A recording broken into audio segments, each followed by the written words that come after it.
Today we're going to the exhibition of Coco Chanel at the National Gallery of Victoria. No need to say that she was an amazing woman and a brilliant fashion stylist ahead of her time.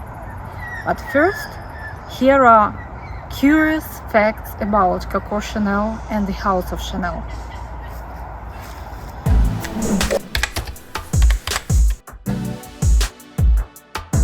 The famous logo was not created by Coco Chanel, although she claimed she designed it herself. This symbol was used on many coats of arms in the past.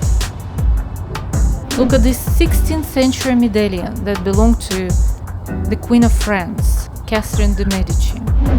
In the 1920s, Coco Chanel was a frequent visitor of the Chateau de Crema in Nice, and she definitely saw the Chateau logo initials.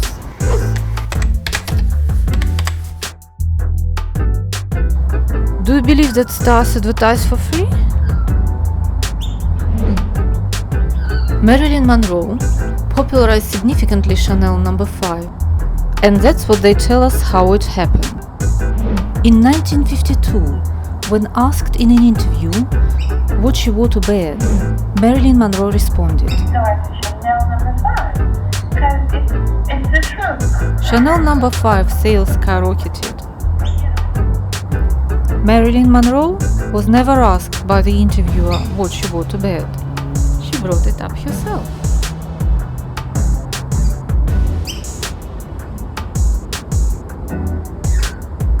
A year later, in 1953, during a photo shoot for Modern Screen magazine, Marilyn posed nude with a bottle of Chanel No. 5 right beside her. It remains the best advertising ever made for Chanel No. 5.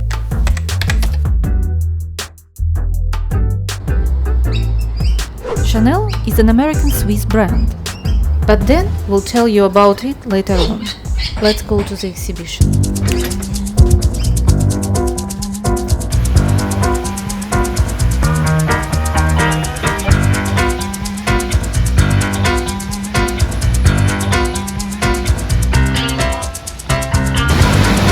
We're at the National Gallery of Victoria today to see the Gabrielle Chanel exhibition. Gabrielle was her real name of Coco Chanel. Coco was a nickname given to her when she was 4 and sang in a cafe. This is the first exhibition in Australia of its kind. Over 100 outfits as well as perfumes, jewellery, accessories have been brought to Melbourne for the display. Not only was Coco Chanel a Wonder Woman in fashion, she was a very good businesswoman. In 1910, Coco Chanel opened her first shop. It was a hat shop. 9 years later, she opened her 4th shop in Paris. It was her flagship shop, and it still is. She actually bought the entire building and had a flat on the top level. Coco Chanel promoted her business through influencers and advertisements in newspapers and later on in fashion magazines such as Harper's Bazaar. But the real success came to Chanel when in 1921 she launched her first perfume, Chanel No. 5. The perfume was produced in limited quantities and was sold in Chanel boutiques only. It all changed in 1924 when Coco Chanel was approached by Pierre and Paul Wertheimer to establish Perfumes Chanel to launch the mass production of Chanel No. 5. Chanel agreed to 10% of the sale profit. Even 10% brought millions to Chanel. The bottle design was changed to make it suitable for transportation.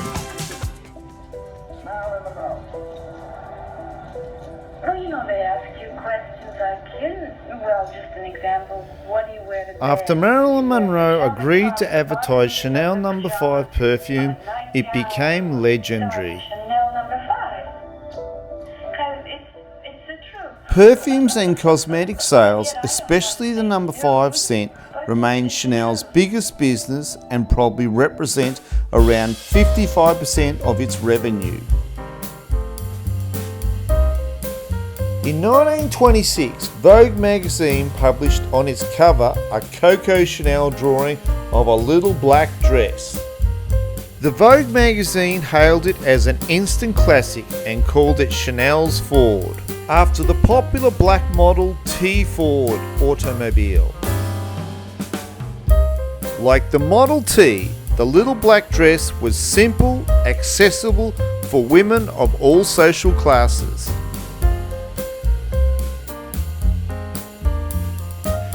A year earlier, in 1925, Chanel introduced her iconic tweed suit for women. In the 1920s, Coco Chanel spent a lot of time with her lover, the Duke of Westminster, and she got inspired by his tweed fishing and hunting jackets. Chanel tweed jacket allowed women to move freely thanks to the loose fit and gently cropped sleeves, and it was an instant hit.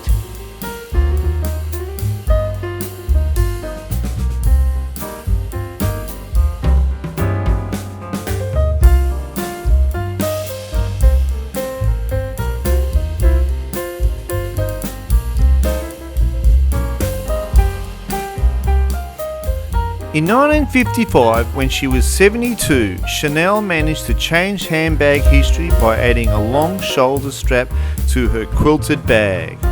She called it the 2.55 for the month and year it was released. In 1957, Coco Chanel introduced two-tone sling-back shoes to add the ultimate touch of elegance. In 1932, Coco Chanel introduced her first and only jewellery collection, dubbed the Bijou of Diamonds. It was not very successful though. Much more successful were the collaborations of Coco Chanel with the famous jewellery manufacturers of her time, such as Grippard and Guesson. The house of Guesson now belongs to Chanel.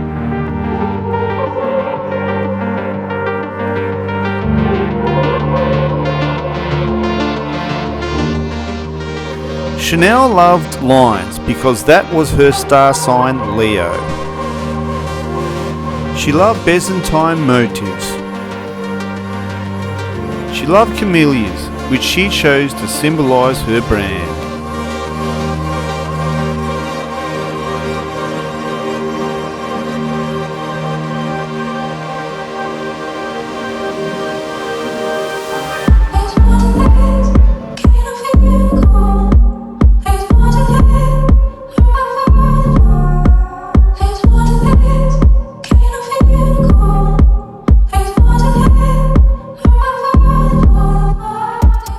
After World War II, Chanel escaped to Switzerland to avoid prosecution for the collaboration with Nazis.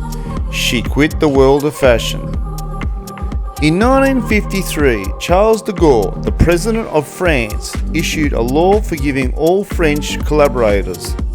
The two brothers, the Wertheimers, they lived in America. They came to see Coco Chanel with a business proposal. They suggested to finance Coco Chanel's re-establishment in France and pay all her bills for the rest of her life. Coco Chanel agreed.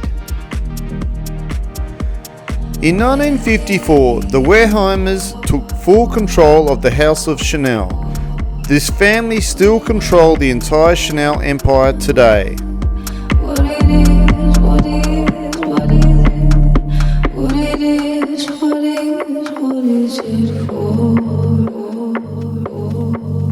In this world we're separated, in this world where we get faded. What it is, what is, what is it for?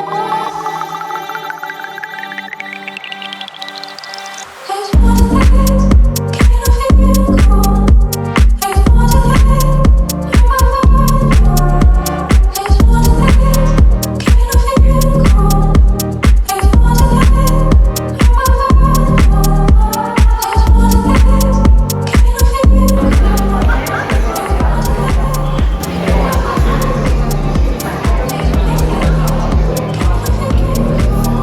with a very good exhibition, but they keep these items very well. They take care of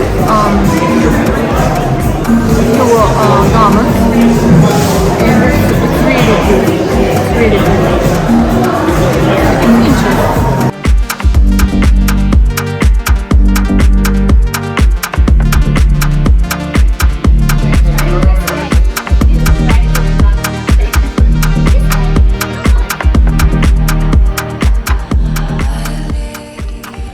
Whether you know her as a fashion icon or a Nazi collaborator, Coco Chanel left her mark on the world. What began as a small hat shop in 1910 is now a $10 billion company. Although Coco Chanel called the Wertheimers the bandits who screwed me, without the Wertheimer family, Chanel might just be another forgotten dressmaker.